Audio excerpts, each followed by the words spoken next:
بسم اللہ الرحمن الرحیم۔ السلام علیکم ورحمۃ اللہ وبرکاتہ۔ معزز سامعین کرام، آج جو ہم آپ کے سامنے حاضر ہوئے ہیں یہ صبح کا وظیفہ لے کر حاضر ہوئے ہیں۔ اگر کوئی آدمی پریشانیوں میں ڈوبا ہوا ہے، مشکلات میں ڈوبا ہوا ہے اور یہ مشکلات ختم نہیں ہو پا رہی، یہ پریشانیاں دور نہیں ہو رہی اور وہ ان پریشانیوں اور ان مشکلات سے چھٹکارا چاہتا ہے تو وہ یہ عمل کر لے۔ یہ صبح کا وظیفہ اس کے لیے پریشانیوں سے نجات کا عمل ثابت ہوگا۔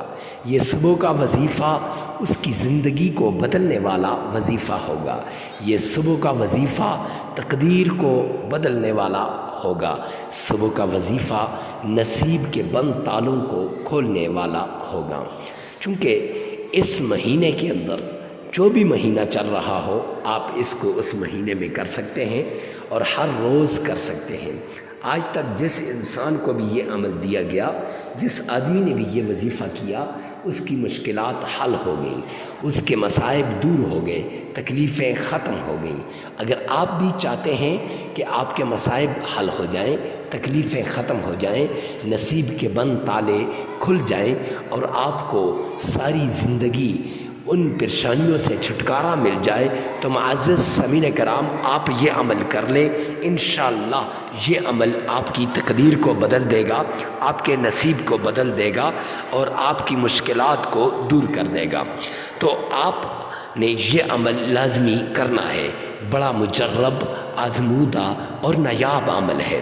معزز سامعین کرام، یہ اس عمل کے لیے وقت خاص ہے، صبح کا وقت، یعنی صبح کا وقت سے مراد یہ ہے کہ 12 بجے سے پہلے آپ اس عمل کو کر سکتے ہیں اور 12 بجے کے بعد آپ اس عمل کو نہیں کر سکتے۔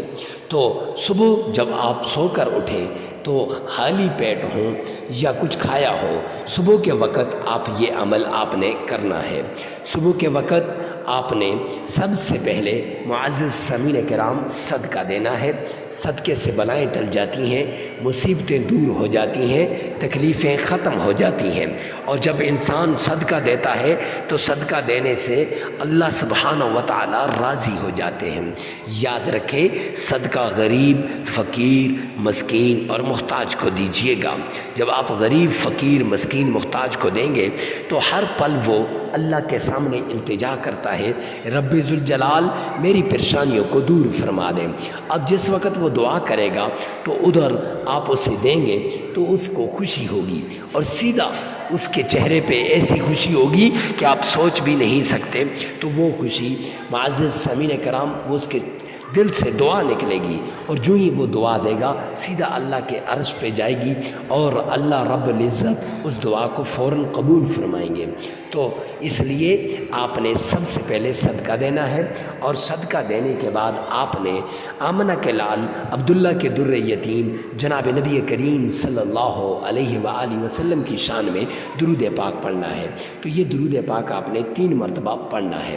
معزز سامعین کرام، درود پاک کو 3 مرتبہ پڑھنے کے بعد آپ نے 3 مرتبہ درود پاک پڑھ لیں۔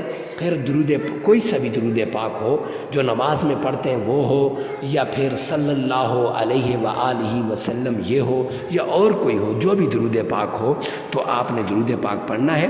اور درود پاک کے بعد آپ نے سورۃ الکوثر اِنَّا أَعْطَيْنَاكَ الْكَوْثَرَ فَصَلِّ لِرَبِّكَ وَانْحَرْ إِنَّ شَانِئَكَ هُوَ الْأَبْتَرُ، یہ سورہ کوثر یہ آپ نے پڑھنی ہے۔ معزز سامعین کرام، سورہ کوثر کو آپ نے 29 مرتبہ 29 مرتبہ پڑھنا ہے اور پھر اس کے بعد آپ نے 3 مرتبہ درود پاک پڑھ لینا ہے اور پھر 33 مرتبہ استغفار کرنا ہے۔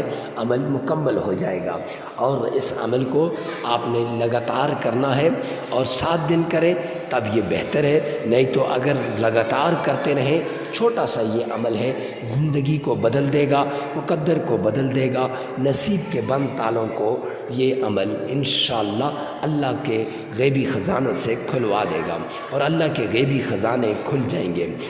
مرد عورت کے لیے اس عمل کو کر سکتا ہے، عورت مرد کے لیے کر سکتی ہے۔ اور ویڈیو کو ثواب کی نیت سے صدقہ جاریہ سمجھ کر شیئر کرنا مت بھولیے گا۔ والسلام۔